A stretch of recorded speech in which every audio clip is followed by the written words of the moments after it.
Selamat buat Anda yang saat ini sedang menonton video ini. Anda sudah siap menjadi orang tua yang dicintai anak-anak Anda dan orang tua yang diidolakan anak-anak Anda. Tonton terus sampai habis. Menjadi orang tua yang ideal adalah sesuatu yang tidak mudah dan harus diperjuangkan. Tentunya kita pasti ingin jadi orang tua itu yang dicintai anak-anak kita, dijadikan idola bagi anak-anak kita. Kemudian keluarga kita menjadi keluarga yang smooth, keluarga yang enak gitu dilihatnya, dan sangat jarang drama terjadi. Walaupun dari drama itu sebenarnya bisa jadikan pelajaran buat kita semua. Nah, jadi saya itu pernah ketika main Instagram, saya melihat Instagramnya Ustadz Yusuf Mansur. Pasti banyak yang sudah kenal toh, UYM atau Ustadz Yusuf Mansur. Nah, jadi dari situ saya banyak belajar sekali tentang bagaimana Ustadz Yusuf Mansur itu dengan keluarganya sangat-sangat bisa dikatakan romantis, sangat-sangat enak gitu loh. Kalau kita lihat ucapannya, omongannya semuanya positif dan lain-lain. Dengan anaknya pun seperti itu, dengan istrinya, pokoknya menurut saya idola sekali gitu loh. Nah, akhirnya dari situ saya jadi punya cita-cita, saya jadi punya keinginan bagaimana agar keluarga saya nantinya bisa seperti itu juga. Tentunya anak-anaknya nurut, anak-anaknya baik dan semuanya. Akhirnya dari situ saya banyak belajar dari mana? Belajar dari YouTube, belajar dari Instagram orang lain, mungkin parenting, belajar dari buku, dan saya juga mengikuti seminar parenting, dan akhirnya saya banyak belajar dari situ yang bisa saya aplikasikan ke dalam kehidupan nyata. Nah, kemudian ada pertanyaan, mengapa anak remaja kita lebih dekat dengan orang lain daripada dengan kita? Nah, ya toh, pasti Bapak Ibu sudah merasakan yang saat ini anaknya sudah mulai remaja, yang saat ini anaknya sudah mulai kelas 5 SD, 6 SD ataupun ke atasnya. Pasti anak-anak mulai lebih dekat dengan temannya daripada dengan kita. Anak-anak lebih terbuka ketika dengan temannya daripada ketika dengan kita. Mungkin ketika dengan kita agak-agak cuek, mungkin ngomong satu kata dua kata selesai. Tapi ketika dengan temannya, sangat banyak yang sekali diomongkan. Nah, sebenarnya Bapak Ibu, ini semua adalah all about communication. Ini semuanya tentang komunikasi.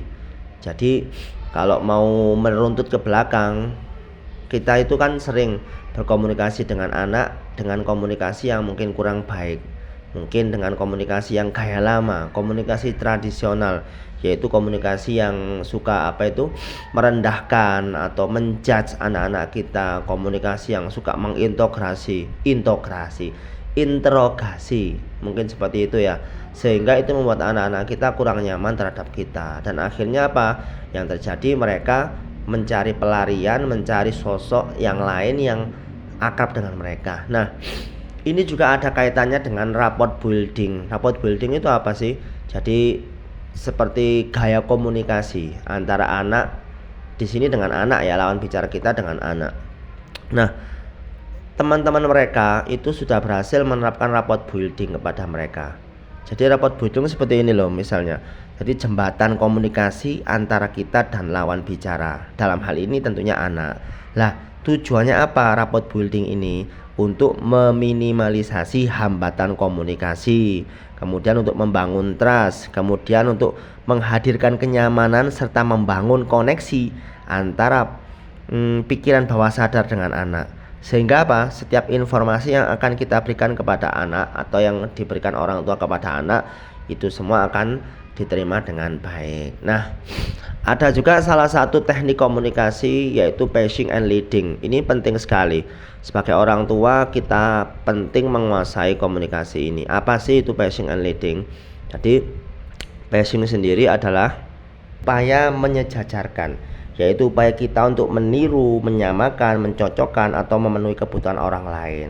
Sedangkan leading artinya memimpin atau memengaruhi, mengarahkan ataupun memimpin. Nah, jadi hal pertama yang harus dikuasai oleh ayah dan bunda yang harus dilakukan adalah menyetujui pendapat anak dahulu. Nah, pasti di sini adalah kesabaran dan egois kita benar-benar diuji. Karena kenapa?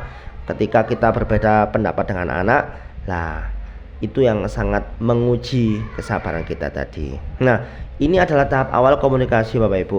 Ketika kita berhasil membangun kepercayaan anak, membangun kenyamanan kepada anak, menyamakan atau menyelaraskan dengan remaja kita tadi, dengan banyak cara sih sebenarnya. Contohnya yaitu tentang hobi, ngomongin hobi mereka, kemudian menceritakan mungkin yang sama dengan mereka. Oh, dulu ayah juga seperti itu, gini gini gini. Kemudian bercerita tentang mungkin kesukaan mereka yaitu K-pop atau TikTok dan lain-lain. Kita diusahakan ya menyatu dengan dunia mereka. Jadi jangan hanya sekedar ingin tahu yang biasa-biasa aja, tapi kita coba selami dia sekarang sedang aktif di apa misalnya.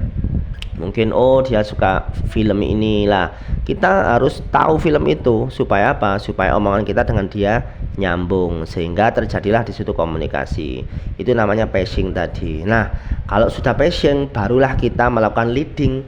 Leading itu apa ya, mempengaruhi mereka, memberikan mereka nasihat tadi. Di sinilah nanti kita akan merasuk nasihatnya kalau mereka sudah merasa nyaman dengan kita. Jadi jangan sampai ini ya orang tua zaman no, aduh ojo sampai ketika anaknya baru mau cerita apapun langsung di stop, alah nggak usah gitu, belajar, ayo ngaji dan lain-lain. Jadi anak mau cerita apa di stop dan lain-lain. Nah, itu akan membuat anak merasa sakit hati. Kalau itu terus menerus dilakukan, akhirnya anak tidak akan terbuka lagi dengan kita.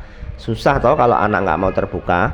Jadi anak terbukanya dengan orang lain yang akhirnya apa, bisa menjadikan dampak negatif. Kalau orang yang nggak baik, dia akan ikut nggak baik. Nah, sebagai orang tua kita nggak mau yang seperti itu toh. Maka dari itu selalu terbuka dengan anak, anaknya diajak, dan kita pun jangan malu-malu, jangan gengsi-gengsi untuk ikut dengan dunia mereka.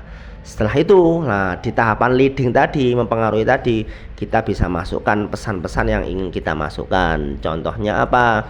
Contohnya misalnya, lah nak, jadi kalau kamu nonton film boleh, tapi nontonnya bilang bunda dulu ya, film yang mana yang mau ditonton biar bunda tahu mana yang nggak boleh, mana yang boleh. Nah seperti itu, dan di situ anak akan nurut nanti.